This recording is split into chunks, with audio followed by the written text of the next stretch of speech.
Okay, so I'm going to be reading. Saul becomes jealous of David. Now, when he had finished speaking to Saul, the soul of Jonathan was knit to the soul of David, and Jonathan loved him as his own soul. Saul took him that day and would not let him go home to his father's house anymore. Then Jonathan and David made a covenant because he loved him as his own soul.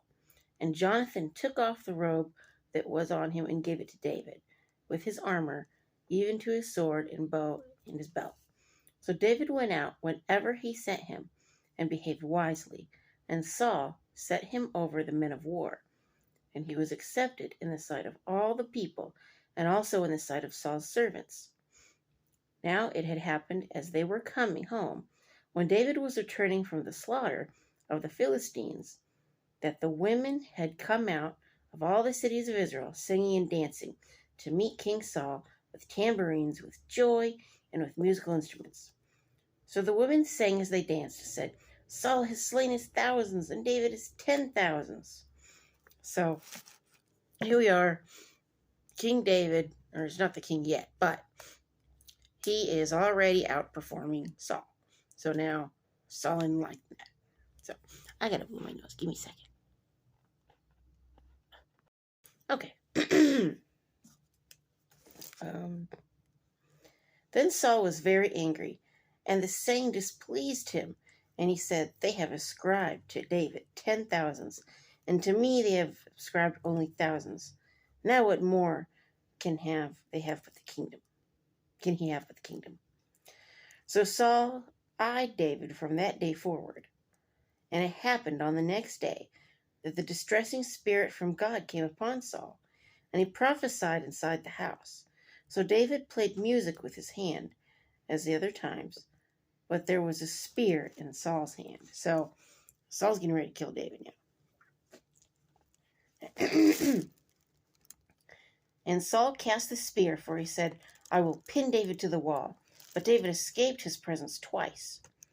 Now Saul was afraid of David, because the Lord was with him, but had departed from Saul. So see, he's like, I need to get rid of him because God's with him now.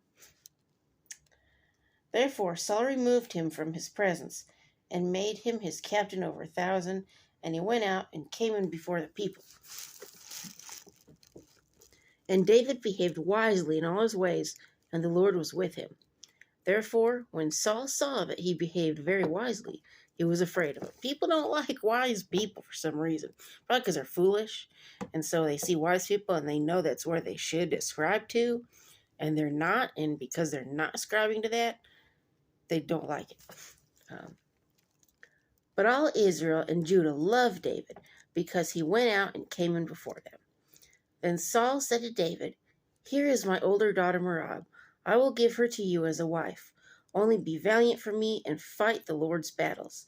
For Saul thought, Let my hand not be against him, but let the hand of the Philistines be against him. So he's like, I'll find a way to get rid of him. So David said to Saul, Who am I? And what is my life or my father's family in Israel, that I should be son-in-law to the king? But it happened at the time when Merab, Saul's daughter, should have been given to David, that she was given to Adriel, the Meholathite, as a wife. Now Michal, Saul's daughter, loved David, and they told Saul, and the thing pleased him. He's thinking, here we go. So Saul said, I will give her to him, and she may be a snare to him, and that the hand of the Philistines may be against him. Therefore Saul said to David a second time, You shall be my son-in-law today. And Saul commanded his servants, Communicate with David secretly, and say, Look, the king is delighting you, and all his servants love you. Now therefore become the king's son-in-law. I don't know if I'd believe that. I'd be like, he tried to kill me twice, so if he loves me, maybe he could hate me a little more, So Saul's servants spoke those words in the hearing of David, and David said, Does it seem to you a light thing to be a king's son-in-law, seeing I am poor and lightly esteemed man? And the servants of Saul told him, saying, In this manner David spoke. Then Saul said, Then you shall say to David, The king does not desire any dowry, but 100 foreskins of the Philistines to take vengeance on the king's enemies. So he's like, he has to get that. He's going to die. So, but Saul thought to make David fall by the hand of the Philistines. So when his servants told David these words, it pleased David well to become the king's son-in-law. Now the days had not expired. Therefore David arose and went, he and his men, and killed 200 men of the Philistines.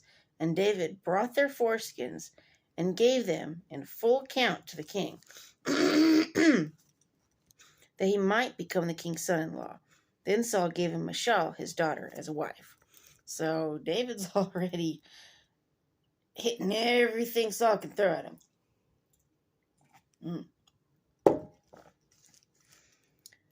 Thus Saul saw and knew that the Lord was with David, and that Michal, Saul's daughter, loved him. And Saul was still more afraid of David. So Saul became David's enemy continually. Then the princes of the Philistines went out for war. And it was so, whenever they went out, that David behaved more wisely than all the servants of Saul, so that his name became highly esteemed. So David, he's smart. He's on it. Okay.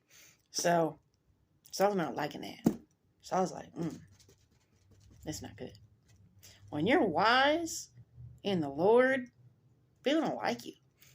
I mean, because they're supposed to be doing what you're doing, but because they choose not to, they want to hate you because you choose to.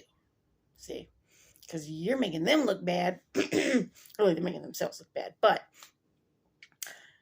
by count, you're making them look bad by you doing the right thing and them doing the wrong thing. And then they wonder, well, why is life going sideways for me? Because I'm doing the wrong thing. You know, I'm not saying that every single time life goes sideways, they're doing the wrong thing. But people that purposely do the wrong thing, their life is going to go sideways. It might be fun for a little while, because the devil, that's how he gets people ensnared. He goes, let me give you a little bit of a party. Forgets to tell you, it's kind of like Pinocchio. Go to Pleasure Island, you get turned into a jackass. Okay? So, you know, it doesn't end well for you.